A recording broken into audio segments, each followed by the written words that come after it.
This one was good. I'm going to try to get it out. It's like there's some of us. It did show it. It did show the world, this dimension, as a testing ground. And it's like get dropped off. That's how they showed it. So I just think it's funny. And it's like we go through the dynamics we go through and we learn at a young age. And so most of us end up balancing those scales out, right? Like if you're, quote, doing the work, if you're figuring it out, healing from your wounds. And so we balance the scales out and things go good and we'll lead a beautiful life. And then it's like we get tested again. And it is kind of like, are you ready for the next level? Or are you, it's like too comfortable, or have you forgotten? I'm not sure of that little leap right there, but they had shown me and many people I knew who had been living a very happy, peaceful life, but then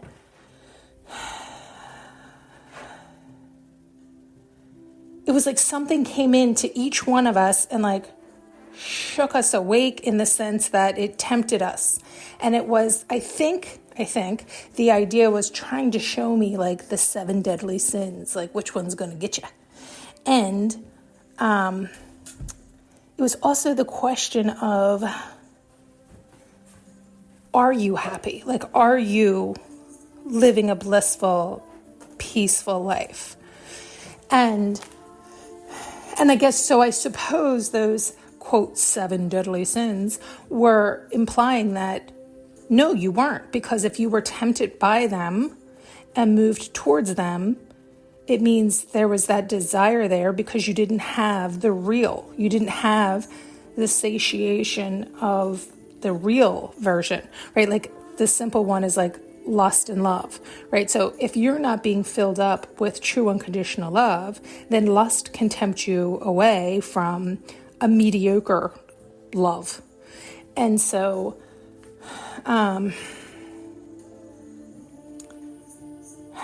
remember, it all comes from within. So mind you that you can take that as literal in the 3D with others and those dynamics. And yes, that's true. But the core of that, the base of that, the root of that is, are you fully loving and honoring yourself?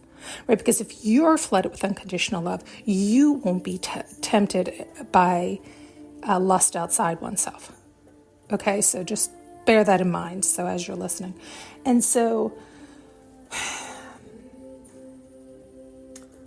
it was to show us that, right? Like, so it was like showing all these people that I knew, right? And at one point we seemed, all in quotes, happy.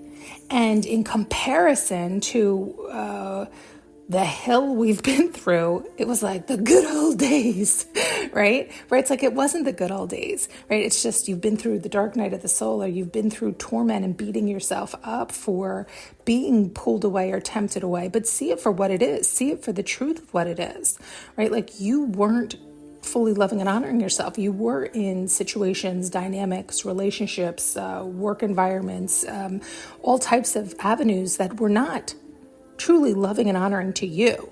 They were harmful to you. They were less than what you wanted. They were settling. They weren't working with you. They were dimming your light. I mean, all types of ways that it affects all of us in varying ways.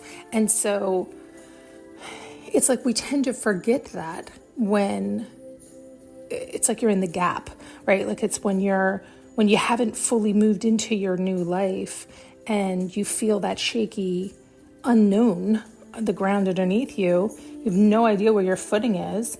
And so you normally, easily, quickly, your mind will go back to familiar, right? And any familiar, even if it was uncomfortable, will appear more comfortable than the uncomfortable unknown, right? So you'll be like, oh, the good old days, where it's like, no, was it the good old days? Not really. But in comparison to where you are right now and how it feels, it can appear to be that way. And don't get disillusioned by that illusion, by that fear too, because many people then do. They turn back and go back to what they've already deemed wasn't for them out of fear of not knowing what comes next. And that's natural, right? And here's the hard thing is, because I feel like, as I'm saying that, I'm like, I've known that and I've heard that many a times. And when we experience those dynamics personally, boy, do we feel it and understand it so much more, right? And yet, this is why it's so important that you are being true and honest and loving to you and honest with yourself. Do not allow your ego to run your show, because your ego could even tell you that lesson, and it's actually not your lesson. In that, you could have been in the wrong, and you weren't loving yourself, and you're loving yourself now, and loving yourself now does mean the idea of like the past coming back around, but you are different. So that past will come around as new, because it too will be different then. It'll be a totally different experience because you've changed, evolved, and grown. And so I do think the majority of the time, the surface level of how people take that, of don't go back to the past, is usually correct. But it's not correct for everyone. And it's because if you're understanding and following me, you can understand that dynamic. And this is why it's like, don't worry about the saying or what others are saying or what others are teaching or what. It's what is best for you. What is truly, truly honoring you? What is going to make you happy? What is loving to you? What is your heart's truest desire, right? And so I think we have to be careful of all that. Nonetheless, man, this one was so layered. And so then it did give the idea of like many of people who get tested again, so to speak. It's not really how it is.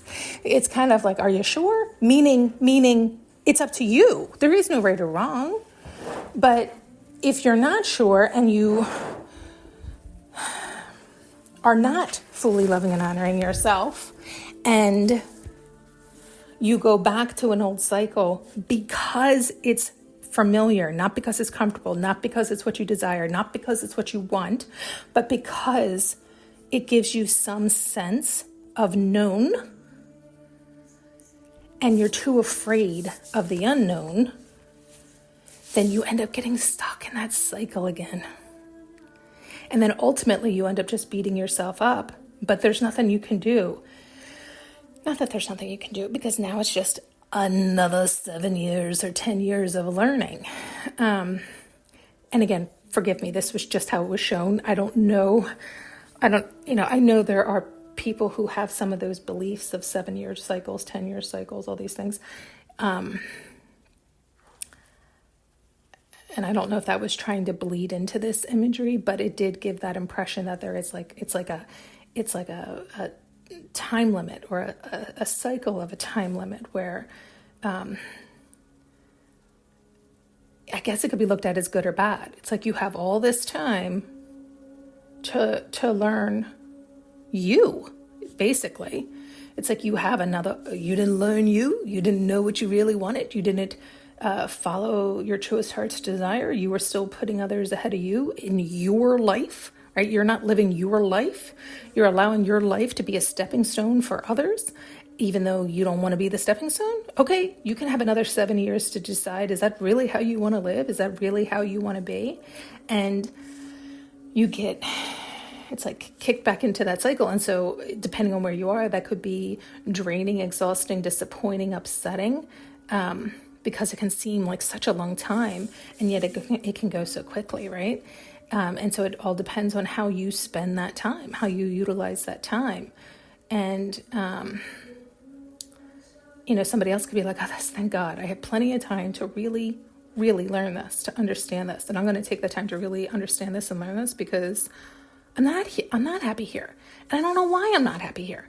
which means I don't know how or why or where I'm not loving myself, where I'm not clicking, where I'm not understanding, how am I seeing this, right? And a lot of times it's faulty foundation. It's lies that you've built on top of, but you don't know that, right? Because to you, those lies were truths. You didn't question them. You didn't know to question them. They were just factual to you, and you had lived so long with those facts. So when you dismantle them, it is earth-shattering. It's like you fucking rock everything you ever knew. And to rebuild is scary. So sometimes people will be like, no, thank you. I'll just keep building on this lie, even though it feels horrific. Other people will swallow the pain of starting all over, but at least they get to do it with truth. And this is why I think a lot of times it's not right or wrong in that it's just up to you, right? Like what can you tolerate? And I say it like that because it's like, do we want to look at what we're tolerating? They've talked about that so much where it's like, this is supposed to be fun. We're supposed to be having a great time here on earth. We're supposed to be learning and discovering and sharing and collaborating and having a blast. And yet some of us, it seems to be really difficult or a challenge. And why is that? And a lot of times it's because of underlying beliefs that were embedded in us out of good intentions. Nonetheless, they were embedded in us that are not true for us. And so we're living by somebody else's rule book that is hurting us. And we don't question why we're doing that because it's like we didn't realize we could question that. We always saw that, deemed that as fact because that's how it was presented and that's how we knew it and that's what we just carried on with. And anyway, it was I think it was so intriguing to me the way they were showing it because they were showing me and many people I knew and how we can take a spill. Oh, the other thing they were showing was, so like I said, that we'd get dropped off. They did show it like that. They showed it like, they showed it like different species almost in that like some humans are earthly humans that are here to get you like hooked and to stay. And what we would consider to be like narcissist, where they're like, I don't know if I want to say empty vessels where they have no idea who they are and they can't like operate their own brain. And so they take on anything they like.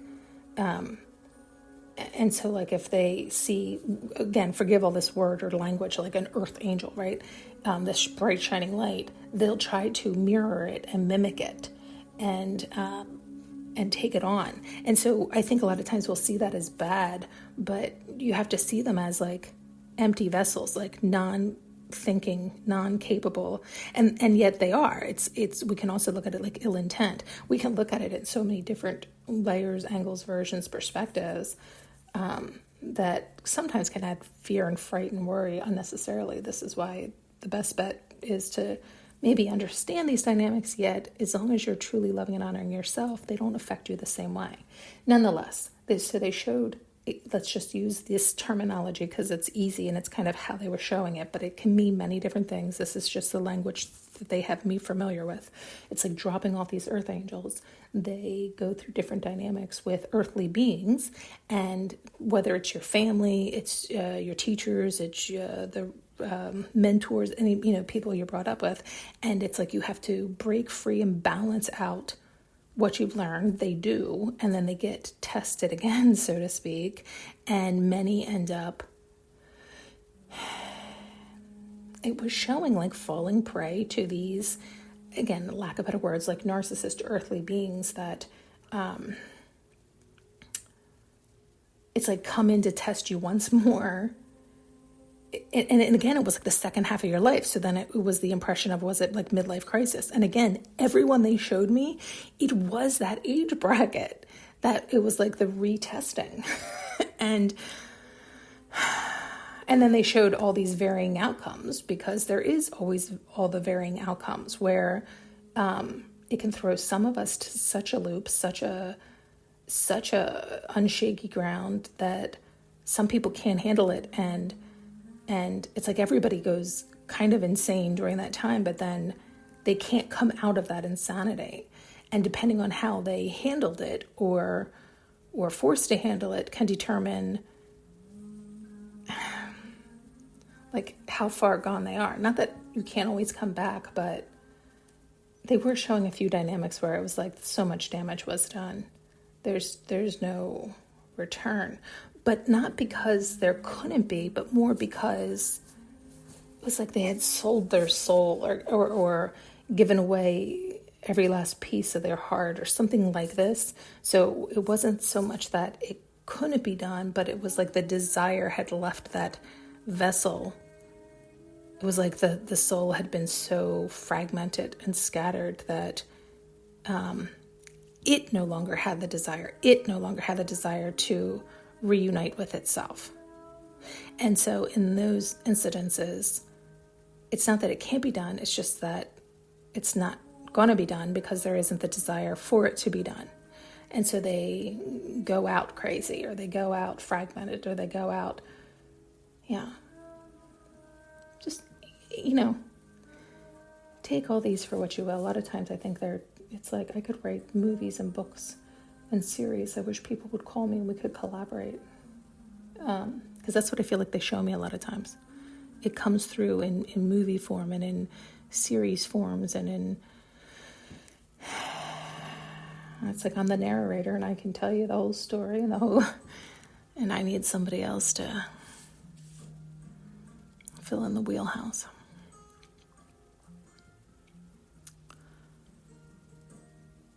Sorry, I'm getting distracted by something. I'm going to jump off.